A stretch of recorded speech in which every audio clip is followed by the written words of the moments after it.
بسم الله الرحمن الرحيم. السلام عليكم ورحمة الله. اليوم 13 من شهر أكتوبر 2012. رانا في دار عائلة الشهيد بالهادي عبد الله. اليوم رانا حبينا يوضحوا لنا العائلة كيفية انتقال ولا كيفاش انتقل الشهيد عبد الله إلى العراق، وما هي مطالب العائلة بعد إجراءات الإعدام التي قامت بها الحكومة العراقية في حقه. معنا أخ الأكبر للشهيد، يتفضل يوضح لنا الملابسات، الحالة اللي راوا فيها، اللي تم فيها إعدامه، وملابسات القضية بكاملها. بسم الله الرحمن الرحيم. أولا أشكر الشعب الجزائري على التضامن الكبير لهذه الهبة بعد إعدام الشهيد عبد الله بالهادي. ثانيا، عبد الله بالهادي انتقل إلى العراق دون علمنا معناها. السلطات اللي أعلمتنا باللي راهو ذهب إلى العراق، وكانت على اتصال بنا بعد 2004، وكان يخدم مع الوالد معايا في المزرعة. دون علمنا ذهب إلى العراق، وأخبرتنا السلطات على أنها في مطارها والد مدين كان خرج معناها عادي، وعلى بالهم بالأمر هذا. احنا المسألة ممكن تهاتف مع الصدام أخي في مرات عدة، قضية بعد أنه سجن وأعدم. هذه الصدمة اللي ما توقعناهاش معناها. قضية الهاتف اللي وصل صدام كيف هتفه،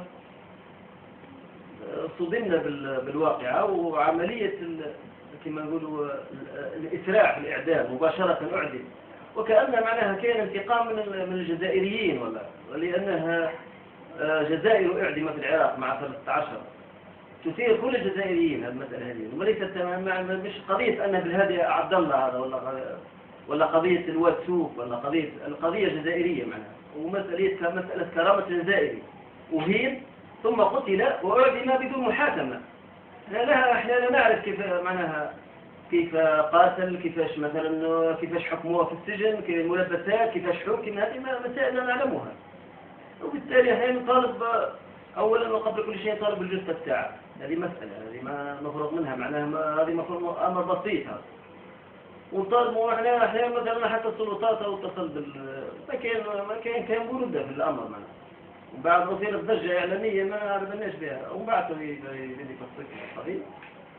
هذا هو نطالبوا. احنا نطالبوا بالجثة، نطالبوا أن تنقل الجثة الطاهرة هذه إلى أرض الوطن وتدفن، ولا يحكونا يقولنا كيفاش ما كان أمر مثلا عارض يتصلوا بينا، لأن السلطات حتى الوالدة كانت تتصل بالك لا علم لنا بالقضية معناها. وإحنا إعلاميا احنا من يقول أن عبد الله بالهادي أعدم، هذا معناها هناك دليل مادي باللي هو أعدم، يعني يقولوا الجثة باللي ما كاش منها أصلا الإعدام، ولا سجن ولا لم يسجن، هذا أمر هاتف، مجرد هاتف نبنى عليه قضية. لا تبنى قضية بهاتف من الناحية القانونية، لا تبنى قضية بهاتف، تبنى بأمور قانونية واضحة وفق المواثيق الدولية. هذا هو الله أعلم. بارك الله فيك. الآن ننتقل للأخ الأصغر لعبد الله صدام. هو كان في اتصال مع الدبلوماسية الخارجية الجزائرية ومع السيد فاروق قسنطيني، وما هي ردود الفعل التي كانت من طرف الخارجية، وزارة الخارجية. ماذا بك الأخ صدام تحكي لنا كيفاش تلقيت الاتصال والخبر اللي جاك من العراق على حقيقة إعدامه، وكيف كان رد فعلك، وكيف كانت اتصالاتك مع وزارة الخارجية، وما هو رد فعلك؟ تفضل. بسم الله الرحمن الرحيم. السلام عليكم. أولا الشهيد كان عبد الله كان يتصل بي غير هنا في هذا الساعة،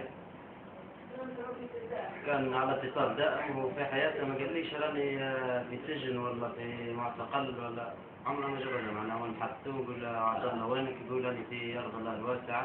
كلم في البار، كلم في أمه، كلم في الحوش، كل بات عليه.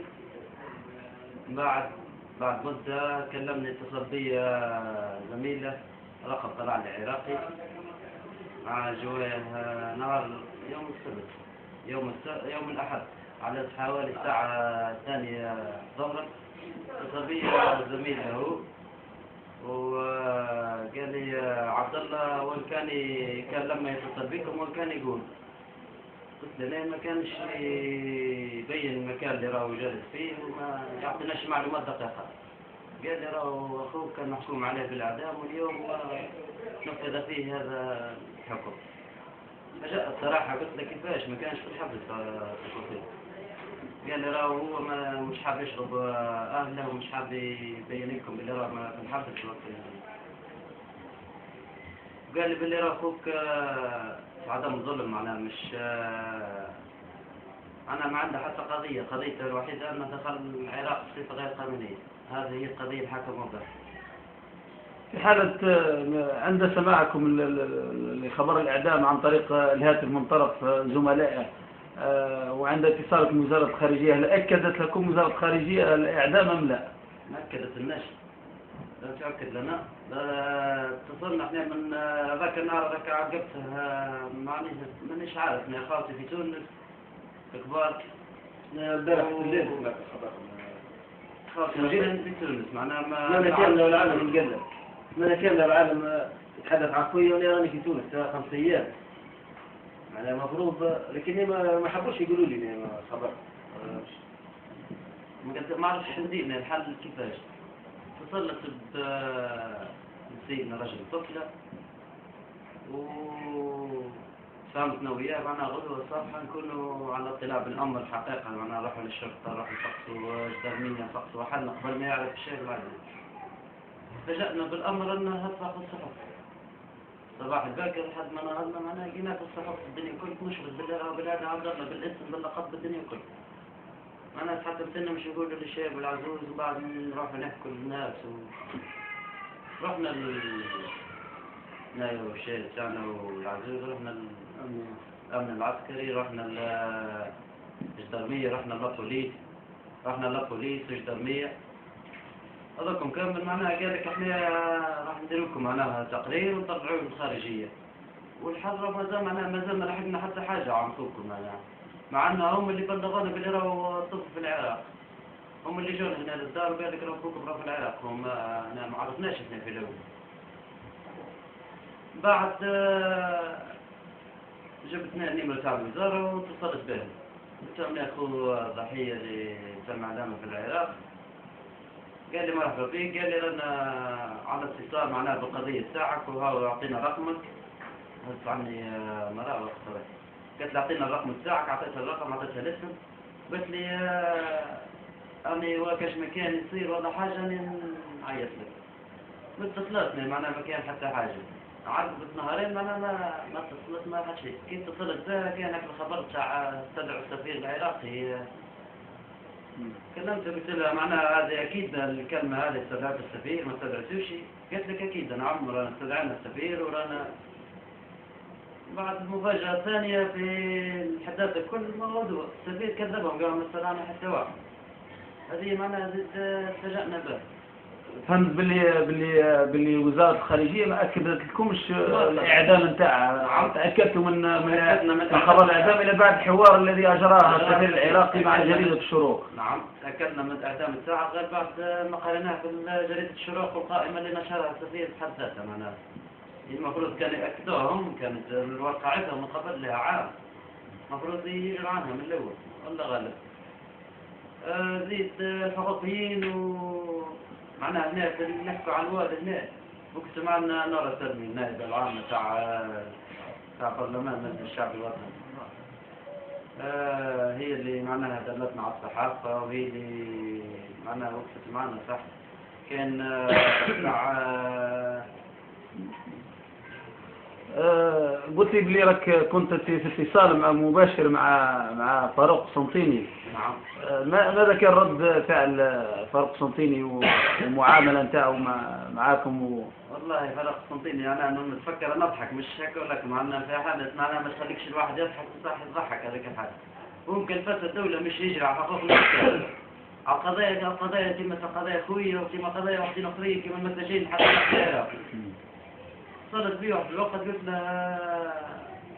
له معناها راح تعاوننا طبعا احنا انا كيفاش باش تجري معانا الوقت قال احنا لا نتحرك الدولة مش نتحركوا معناها راهي ما زالت القضية معناها كنت تتحرك الدولة احنا وتجيب لنا طفل معنا رجل ما جابش هو وزيد تزايد معناها قلت له اجري معناها كان منظمات منظمة عالمية معناها قادرين يصرفوا لغة أخرى معناها دول أخرى معناها قال مسجنا في العراق تتفاعل عن أي واحد قال لنا أنتم معناها حتى مش نجري معكم باللقطة هذه أنتم حركتونا شغلها حسيتها كشغل خايف من أمريكا أنتم قلتوا ولدكم راح يجاهد في العراق أنا هذه ما فهمتهاش يعني من فمك ما طيب فهمت باللي قسنطيني محرج من امريكا من الراي العام ومن امريكا على اساس باللي راهو بالهادي عبد الله شهيد كان يجاهد فيهم وقراو شهيد هذه معناها هذا الحسد زيد معناها من غدوه حتى ولا حاجه يقول لي انتم كل ساعه تحطوني كل ربع ساعه تحطوني كل انا معاني في النهار نكلم خطره واحده ما كلمناه ما من الصراحه معناها قلت الحوش مع زيد يهدر معه حتى واحد أنا مش مستحق. الآن ننتقل إلى ولد شهيد عبد الله ونخلي له كلمة وش المطالب نتاعهم من السلطات الجزائرية والدبلوماسية الجزائرية. تفضل. المطالب نتاعنا يجيبوا لنا الجليس في العراق. هذا مطلوب. إذا كان سهل الله الذين يتصلوا بالرئيس ويلاحظ ويقول ما نقول احنا حطيتهم الجسر هذا ما طالب معناها المطالب بتاعنا راهي تتمركز كل في الجثمان بتاع الشهيد انا غير يساعدونا بركي كاش يجيبوه ولا يجيبوه لنا ولا هذا وانا ما هيش مطالب معناها مطالب مشروع مطالب مشروع الحمد لله العراق ما هيش معارضة جبال نجز على لأن عندهم صديقة في السعودية تم إعدامه قبل شهر حوالي ولا أقل ورجع لأهله وعادي معناها دفنوه بالبلاد اللي تولد فيها ماذا بينا حتى احنا يكون مصير طفل خويا كما صديقة معناها حتى احنا نجيبوه هنا معناها كجد والله كجاء في أوروبا مات ولا حاجة مش مشكل معناها هم سيح ويهود صح يدفنوه يكرموا الجثة أنا غالب عند الشاعة ولا ما نظناش شوي والله ما نظن ممكن يمثلوا بجسمنا أنه ممكن وأنا على حسب الحديث وش نفس المرأة خطر معنا طائفية موجودة طائفية كبيرة والملكي هو رسالة إلى الملك معناها وكأنه ينتقم من شمال أفريقيا مش عارف يعني كأن احنا رانا سنة وهم شيعة هذا الصراع معناها يأتي على الأخذ واليد نحن جزائريين سبحان الله العظيم كلنا سنة ومالكيين. رسالة توجهها للسلطات الجزائرية وشيء احنا نطلبوا تدخل رئيس الجمهورية شخصيا لأنه يقول أنه أبا الجزائريين أو واحد من أبنائك اغتيل أو قتل ظلما وعدوانا نطالبوا بتدخله شخصيا في القضية وكثير من القضايا تدخل فيها رئيس الجمهورية معناها يقدر يستلمها بسيطة معناها لما يتدخل شخصيا يقضي حاجة أمر بسيطة شخصيا ما هي شيء هذا هو. السلام عليكم. السلام عليكم.